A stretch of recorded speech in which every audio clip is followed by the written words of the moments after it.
quand je suis entré à l'anniversaire de ma mère avec mes enfants. Elle m'a regardé avec dégoût et a murmuré, « Tu n'as rien à faire ici. » Bâtarde. Ces mots, lancés comme un couteau empoisonné au milieu des rires forcés des invités, ont fait éclater en moi une rage que j'avais enfouie pendant 20 ans. Et ce soir-là, j'ai juré sur les tombes de mes illusions brisées que je la verrais ramper, suppliante, avant que le soleil ne se couche sur sa vie de mensonge. Le jardin de la villa de Saint-Tropez étincelait sous le soleil couchant de l'été provençal. Un tableau idyllique de rosiers en fleurs et de tables nappées de lin blanc, où les verres de rosée rosissaient les lèvres des convives. Ma mère, Élise, trônait au centre, reine incontestée de cette mascarade familiale. Ses cheveux teints en blond platine cascadant sur ses épaules comme une couronne factice. À 65 ans, elle avait l'élégance d'une actrice oubliée. Celle qui sait encore captiver un regard avant de le poignarder dans le dos. J'avais hésité à venir. Bien sûr. Chaque invitation qu'elle m'envoyait était un piège tendu. Un fil barbelé déguisé en ruban de soie. Mais mes enfants, Lucas et Sophie, 7 et 5 ans, insistaient, « Maman. Grand-mère nous a promis des glaces à la pistache. » Comment refuser? Leur innocence était mon unique bouclier contre la tempête qui bouillonnait en moi depuis l'enfance. Je les tenais par la main, leurs petites paumes moites serrées dans les miennes, tandis que nous franchissions le portail en fer forgé. L'air embaumait le jasmin et le sel de la Méditerranée. Un parfum qui aurait dû apaiser, mais qui ne faisait qu'attiser mes souvenirs. Là, sous les guirlandes de lumière tamisées, Élise m'avait repéré immédiatement. Ses yeux verts comme des éclats de jade fêlé, s'étaient posés sur moi avec une précision chirurgicale. Et puis, ce murmure, assez bas pour que seul moi et les fantômes de notre passé l'entendent, « Tu n'as rien à faire ici. » Bâtarde. Le mot avait atterri comme une gifle, résonnant dans ma poitrine comme un écho d'année morte. Bâtarde. Le sceau qu'elle m'avait gravé dans la chair dès mes premiers pas. Mes enfants, occupés à chasser des papillons imaginaires, n'avaient rien entendu. Merci le ciel pour ça. Mais moi. Oh. Moi. J'avais senti le sol se dérober. 20 ans à me reconstruire. À ériger des murs autour de cette plaie ouverte.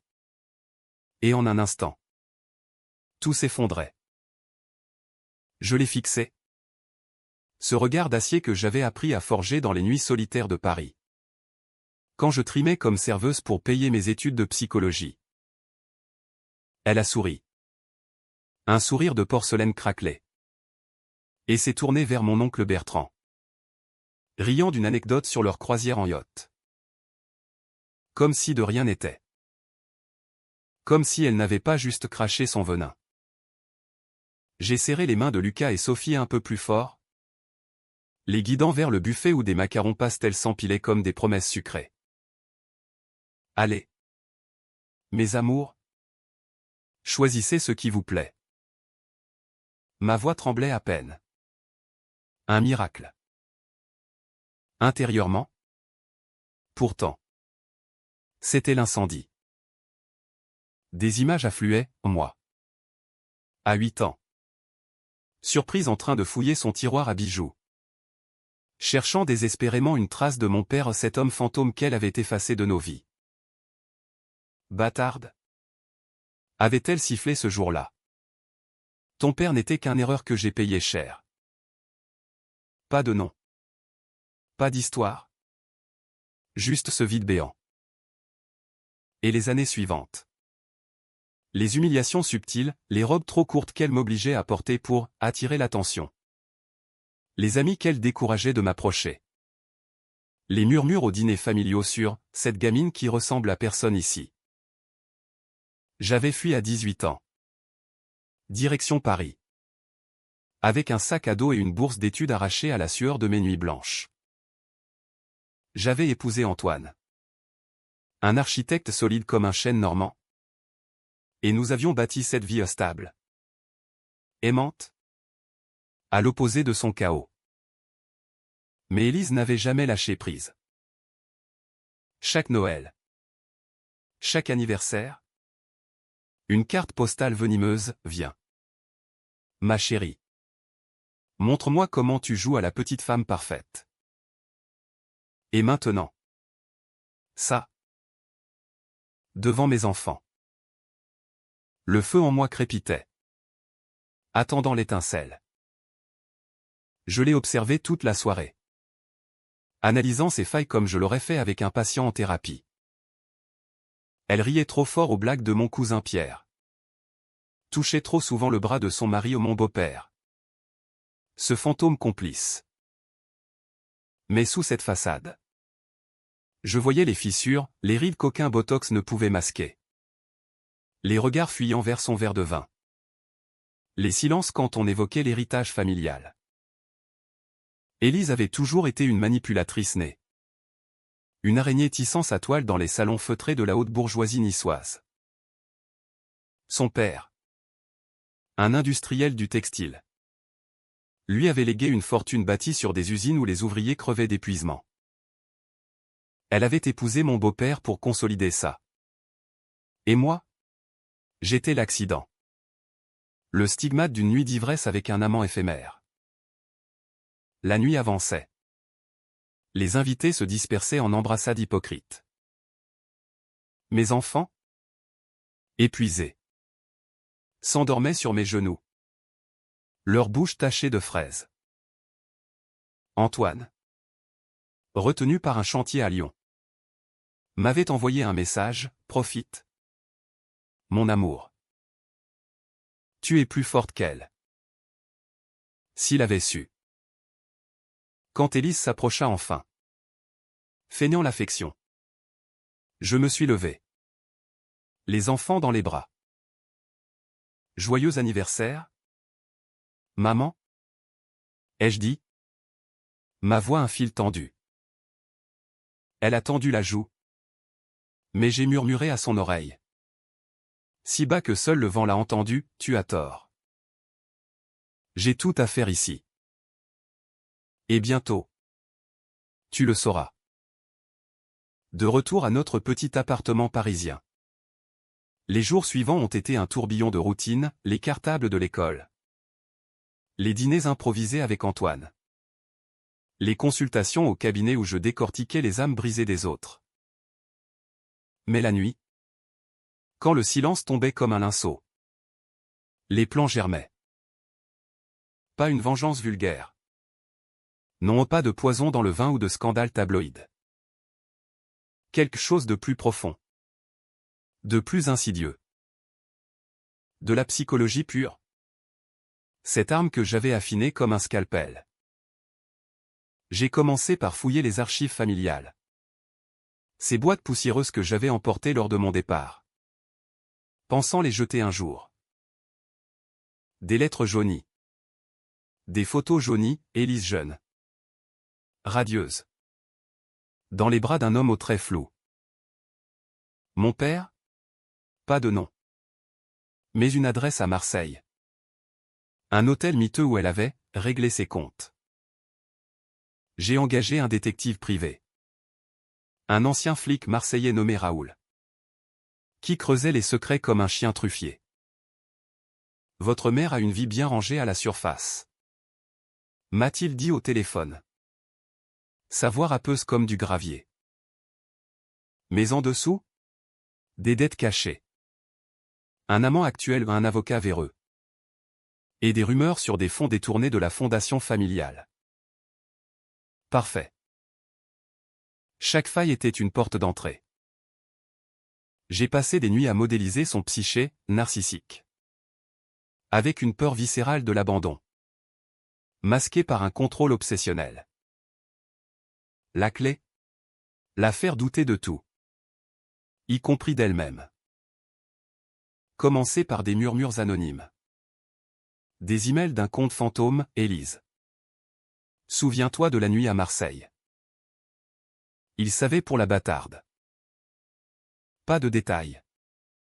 Juste assez pour planter la graine du doute. Le premier coup est parti 2 semaines plus tard. Un colis anonyme à la villa, une photo restaurée de cette nuit-là. Élise ivre. L'homme la tenant par la taille. Et au dos. Une note tapée à la machine, le passé n'oublie pas. Demande à ton avocat. Raoul avait déniché l'avocat un certain Laurent. Marié. Avec une réputation de requin. J'ai envoyé à sa femme un dossier discret, facture d'hôtel. Messages effacés mais récupérés. Pas de violence? Juste la vérité nue. Qui ronge comme l'acide. Élise a appelé. Paniquée. Sa voix chevrotante pour la première fois, c'est toi? Qu'est-ce que tu veux? J'ai ri doucement. Feignant l'innocence, maman. De quoi parles-tu? Je suis juste occupé avec les enfants. Les fissures s'élargissaient. Elle a annulé un gala caritatif. Prétextant une migraine. Mon oncle Bertrand m'a contacté, ta mère est bizarre. Ces temps-ci. Elle fouille tout. Accuse tout le monde. Bien. La paranoïa s'installait. Ce poison lent qui ronge l'âme. J'ai approfondi, des appels anonymes à ses amis intimes. Semant des doutes sur son passé trouble. Élise? Oh. Elle a toujours eu ses secrets. N'est-ce pas?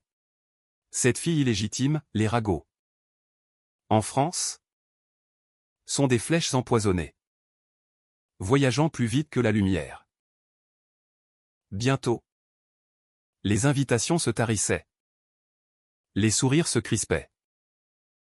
Mais ce n'était que le prélude. Le vrai coup de grâce viendrait de l'intérieur. De la famille qu'elle chérissait tant ou feignait de chérir. J'ai repensé à mon beau-père. Ce pantin muet qui avait validé ses mensonges pendant des décennies. Un accident de yacht. Orchestré par un mécano corrompu ou rien de fatal. Juste assez pour le laisser boiteux. Dépendant. Et les enfants? Non. Pas eux. Mais Sophie. Ma petite Sophie. Si ressemblante à moi, ouais. Curieusement. À ces photos floues de mon père. J'ai commencé à planter des idées, lors d'un appel vidéo anodin. Maman? Sophie te ressemble tant. Peut-être que le sang, elle raccrochait. Haletante. Un mois passa. Et la machine s'emballa. Élise. Autrefois lionne. Rapetissait. Des crises d'angoisse la terrassaient. La poussant vers un thérapeute que j'avais. Bien sûr. Recommandé via un contact. Dites-lui que les secrets familiaux sont des chaînes. Lui ai-je glissé. Le thérapeute. Un collègue complice. À creuser, parlez-moi de votre fille aînée. Et là. L'aveu a jailli. Enregistré discrètement, elle? Une erreur. Une bâtarde qui me hante. J'avais l'arme ultime. La confrontation finale eut lieu un soir d'automne pluvieux. À la villa. Elle m'avait convoqué. Voix brisée, viens. Nous devons parler. Je suis arrivé seul. Le dossier sous le bras, enregistrement. Photo. Preuve de ses malversations financières. Tout ce que Raoul avait exhumé. Elle était recroquevillée sur son canapé de velours. Un verre de cognac tremblant dans la main. C'est toi. N'est-ce pas? Tout ça. J'ai souri. Ce sourire qu'elle m'avait appris. Froid comme le marbre. Oui. Maman. Vengeance pour la bâtarde. Pour les nuits où tu me regardais comme un monstre. Pour les mensonges qui m'ont volé mon père. Ses yeux se sont emplis de larmes. Mais pas de regrets et de rage impuissante. Tu ne sais rien. Il t'aurait abandonné de toute façon. J'ai fait ce qu'il fallait. J'ai sorti l'enregistrement. Le laissant jouer, sa voix. Confessant son horreur. Écoute-toi. Le monde entier va l'entendre. Si tu ne signes pas. L'héritage. La villa. Tout pour moi et mes enfants. Où je balance tout, tes amours illicites. Tes fraudes. Ta haine pour ta propre chair. Elle a capitulé. Stylo tremblant sur le papier. Pas par bonté. Mais par peur, cette peur qu'elle m'avait inculquée. Et que j'avais retournée contre elle. En sortant sous la pluie battante. Je me suis senti libéré. Mais vide. La vengeance avait guéri la plaie. Où l'avait-elle creusé plus profond? Antoine m'attendait à la maison. Les enfants endormis. Tout va bien? J'ai hoché la tête. Mentant pour la première fois. Non. Tout n'allait pas bien. J'avais gagné la guerre. Mais perdu une part de mon âme. Pourtant. Dans les mois suivants. Une paix étrange s'installa. Élise. Reléguée dans un appartement modeste à Nice. M'envoyait des cartes neutres. Sans venin. Mes enfants?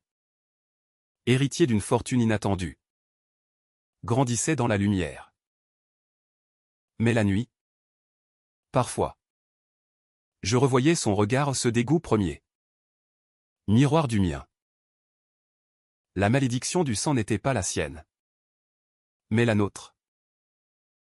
Et dans ce cycle. Qui était vraiment la victime? Paris. Sous un ciel de plomb. Me semblait toujours un refuge précaire. Un labyrinthe de rues où l'on pouvait se perdre pour mieux se retrouver. Mon cabinet. Niché au 3e étage d'un immeuble haussmannien du Marais. Sentait le bois ciré et le café froid. Ce matin-là. Alors que je sirotais mon expresso. Le téléphone sonna au Raoul. Mon limier marseillais. J'ai du neuf sur ton père. Pas grand-chose. Mais assez pour faire trembler Élise. Il s'appelait Julien Moreau. Un marin mercantile. Mort dans un accident de bateau en 89. Elle l'a largué enceinte. Sans un mot. Sa voix. Éraillée par des années de gauloise. Portait une compassion bourrue. J'ai noté les détails. Le cœur battant comme un tambour de guerre. Julien. Un nom? Enfin. Pas un fantôme sans visage. Mais un homme de chair? Avec des mains calleuses de cordage et des yeux peut-être comme les miens bruns. Profonds. Hantés par la mer. J'ai fouillé les archives en ligne. Ces abysses numériques où les secrets pourrissent. Un article jauni du Provençal, tragédie en rade de Marseille, jeune marin emporté par la tempête. Pas d'héritier mentionné. Juste Élise. Citée comme ex-compagne en froid. En froid? Plutôt une tempête qu'elle avait elle-même déchaînée. Abandonnant le fardeau au mois pour briller dans les salons niçois. Les souvenirs affluaient. Acides comme du vinaigre. À 12 ans. Lors d'un Noël forcé à la villa. J'avais surpris Élise et mon beau-père en train de rire d'une lettre froissée. Julien? Ce minable? Il n'a même pas su nager jusqu'au bout. J'avais pleuré en silence dans ma chambre. Les murs tapissés de papier peint fleuri qui étouffaient mes sanglots. C'est là que j'avais décidé de devenir psychologue ou pour disséquer les monstres comme elle. Pour comprendre comment un cœur maternel pouvait se muer en pierre ponce. Ce soir-là. Antoine rentra tard. Son costume froissé par une journée de négociation. Il me trouva prostré sur le canapé. Le dossier de Raoul ouvert comme une plaie. Encore elle, murmura-t-il. M'enlaçant. Antoine. Avec ses lunettes cerclées d'écailles et son accent normand rassurant. Était mon encre. Nous nous étions rencontrés à une conférence sur l'architecture durable. Lui dessinant des bâtiments éco-responsables. Moi explorant les traumas enfouis. Laisse tomber. Claire. Elle ne mérite pas ton énergie. Mais il ignorait la profondeur du gouffre. Comment lui expliquer que cette rage était une seconde peau? Tissée de 20 ans de silence? Les jours suivants. J'ai affiné le plan. Pas de violence physique ou trop grossier. Trop américain. Non. Une dissection psychologique? Couche par couche. Jusqu'à l'os. J'ai créé un profil anonyme sur un forum de généalogie. Postant des queries subtiles, famille Moreau. Marseille les années 80. Lien avec Élise de Vigny? Les réponses coulèrent, des cousins éloignés. Un neveu qui balbutia, Julien? Ma mère disait qu'il avait une gosse. Mais la salope l'a volé. Je collectais. Compilais. Un puzzle de venin. Le premier contact avec Élise fut un email anodin, maman. Sophie a dessiné un bateau. Ça te rappelle quelque chose? Pièce jointe, le croquis enfantin. Innocent. Mais avec un nom gribouillé au Julien. Elle répondit vite. Trop vite, ridicule. Envoie des photos normales. Mais je sentais la fissure. Raoul confirma, elle avait appelé son avocat. Paniqué. Demandant si, l'ancienne affaire, pouvait ressurgir. La nuit. Les cauchemars me visitaient. Élise. Jeune. Me berçant avant de me jeter comme un chiffon. Je me réveillais en sueur. Antoine murmurant des lullabies. Était-ce de la vengeance? Ou une catharsis tardive? En thérapie. J'aurais dit, c'est le deuil du lien impossible. Mais pour moi. C'était la guerre. Bientôt. Le deuxième coup, un article anonyme soumis à un blog people niçois. Les secrets de la jet-set provençale, Élise de Vigny et son marin perdu. Pas de nom. Juste des insinuations. Le lendemain. Son téléphone sonna sans relâche à amis. Rivaux. Journalistes amateurs. Elle m'appela. Voix acide, c'est ton œuvre. Petite garce. J'ai ri, maman. Je suis en consultation. On en reparle? Les murs se resserraient. Elle annula un déjeuner avec sa sœur. Prétextant une grippe. Mon oncle, elle est pâle comme un linge. Qu'est-ce qui se passe? Je répondis, le poids des ans. Peut-être. Intérieurement? Triomphe. Mais une voix. Ténue. Murmurait, et si je devenais elle? L'automne enveloppait Paris d'une brume ocre. Les feuilles du Luxembourg craquant sous mes pas pressés vers le cabinet. Les patients s'enchaînaient, une femme battue par son mari. Un adolescent en dérive. Leurs histoires miroirs déformant de la mienne. Le trauma se transmet comme un virus. Leur disais-je. Mais ce jour-là. Mes mots sonnaient creux.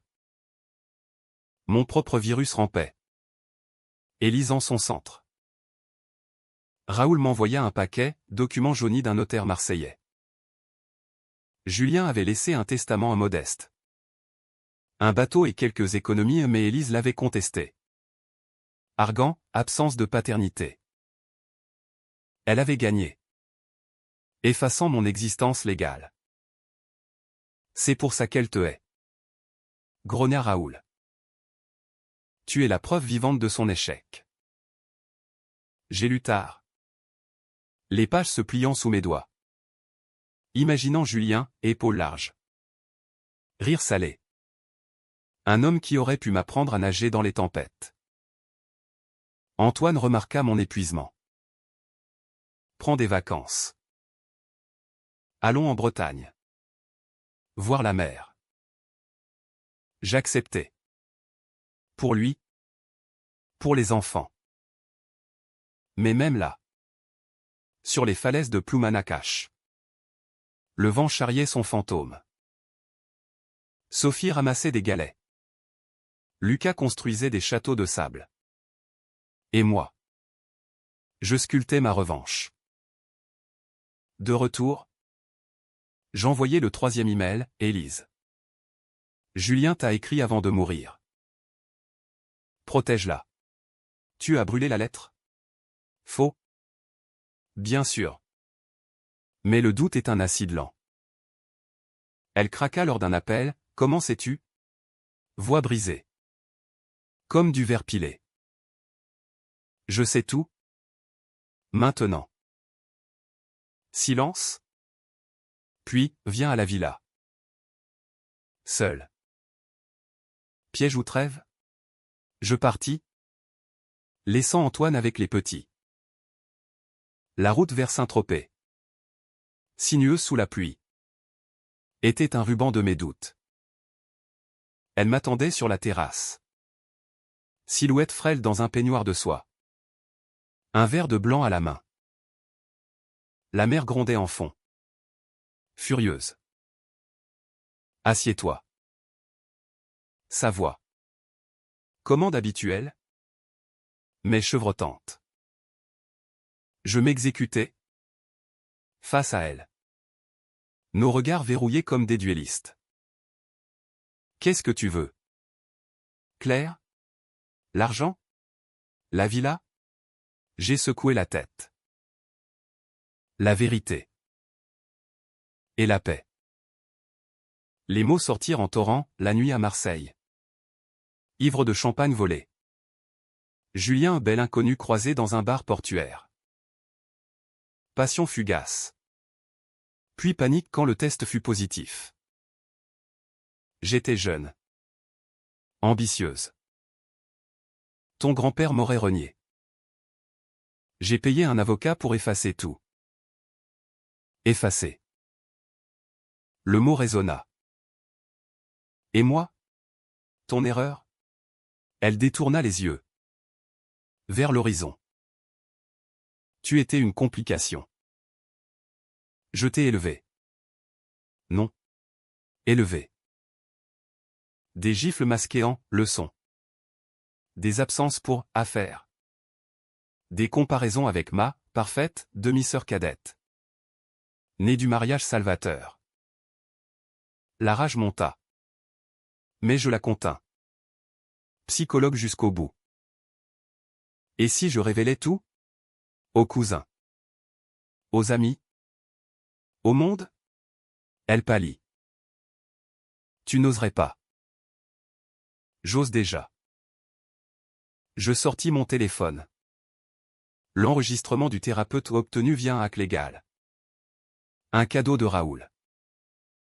Sa voix, bâtardante, elle s'effondra.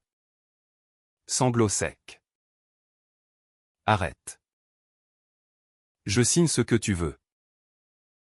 Pas encore. Je la laissai mariner. Rentrant à Paris avec un avant-goût de victoire. Mais le doute s'insinua, était-ce justice? Ou vengeance aveugle? Antoine. Sentant mon trouble. Me serra, parle-moi. Je murmurai des bribes. Omettant les abysses. Les enfants? Innocents. Dessinaient des familles idéales. Moi. Je traçais des cartes de destruction. Bientôt. Le plan s'accéléra. J'envoyai des copies anonymes du testament à mon oncle Bertrand. Semant la discorde, Élise a volé l'héritage de Julien. Et si Claire était l'héritière légitime? Les appels fusèrent. Familiaux? Accusateurs. Élise. Isolée? Appela ma demi-sœur, elle ment. Mais les graines germaient. Une nuit. Alerte, un email d'elle. Pardon. Reviens. Pardon? Trop tard. La fissure était béante. Hiver pointait. Paris se parant de guirlandes scintillantes qui masquaient mal la grisaille des âmes. Mon cabinet bourdonnait de fêtes forcées. Patient déprimé par les lumières artificielles. Moi. Je naviguais entre consultation et complot. Le cœur en lambeaux. L'email d'Élise pardon, était une craquelure dans ma cuirasse. Était-ce sincérité? Ou manipulation ultime? Raoul. Lors de notre rendez-vous dans un bistrot enfumé de Belleville. Secoua la tête, ne flanche pas. Elle a ruiné des vies pour moi. Regarde ça. Il glissa un dossier, preuve de fraude à la fondation familiale. Des dons détournés vers des comptes offshore. Suffisant pour la prison.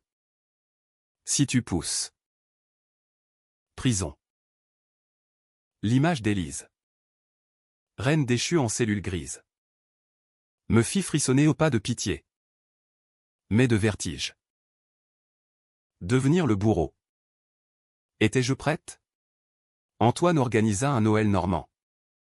Chez ses parents. Pour nous changer les idées. La ferme. Avec ses poutres noircies et son feu de cheminée. Était un baume. Lucas chassait les poules. Sophie modelait des bougies. Et pour un instant. J'oubliais. Mais la nuit. Dans le lit glacé. Les murmures revenaient, bâtarde. Je me levai. Composant un numéro bloqué, appel anonyme à l'avocat Laurent. Votre femme c'est pour Élise? Les hôtels. Les nuits, clic. Le lendemain. Scandale, divorce annoncé. Laurent ruiné. Élise appela. Hystérique, tu as fait ça. Mon Dieu. Claire? Arrête. Je répondis calmement, demande pardon à Julien. Silence. Puis ok. Je regrette. Viens. On efface tout. Je refusai. Mais le poison agissait. Elle consulta un psy le mien. Infiltré. Sécession. Rapporté, paranoïa croissante. Cauchemar de noyade. Vision de Julien réclamant sa fille. La famille se fissurait. Mon oncle, réunion d'urgence. Élise accuse tout le monde de vol. Je vins. Masquant mon rôle. Autour de la table de la villa. Tension palpable, regard en coin. Accusation voilée. Élise. Amaigrie. Pointa un doigt tremblant, c'est elle. Claire complote. Rire nerveux. Maman? Tu délires. Intérieurement? Extase. Mais le revers, Antoine trouva mes notes.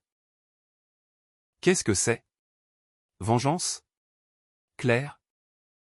Tu te perds. Confrontation. Larmes. Elle m'a brisé. Je répare. Il partit dormir sur le canapé. Silence pesant. Les enfants sentaient la tempête, Sophie, maman pleure. Je serrai. Mentant, juste fatigué. Le coup suivant, leak à la presse locale. Scandale chez les de Vigny, secret d'une matriarche. Détails voilés sur Julien. Les fraudes. Élise s'effondra publiquement. Interview larmoyante, ma famille me trahit. Mais le doute l'engloutissait. Elle m'écrivit, tu gagnes. Prends tout. Victoire? Ou piège? La malédiction s'épaississait. Printemps tardif. Paris fleurissait en explosions roses. Mais mon monde virait au gris. Antoine et moi. Nous dansions sur des braises, disputes étouffées. Silence lourd. Choisis, nous ou elle. Lâcha-t-il un soir? Valise en main. Je choisis un mâle. Elle d'abord. Ensuite. Nous. Il partit chez un ami. Laissant un vide hurlant. Les enfants? Éponge. Absorbait, Lucas, papa revient quand? Je mentais? Souriant. Élise. Elle? Sombrait. Raoul rapporta, interné une semaine pour stress aigu. Vision de fantôme marin. Sortie. Elle errait la villa. Fouillant tiroir. Murmurant à des ombres. Mon oncle, elle veut te voir. Dernière chance. Je vins. Sous averse battante. Elle. En chemise de nuit. Cheveux en désordre, fille, pas bâtarde. Progrès? Assieds-toi. Écoute. Récit complet, Marseille 82.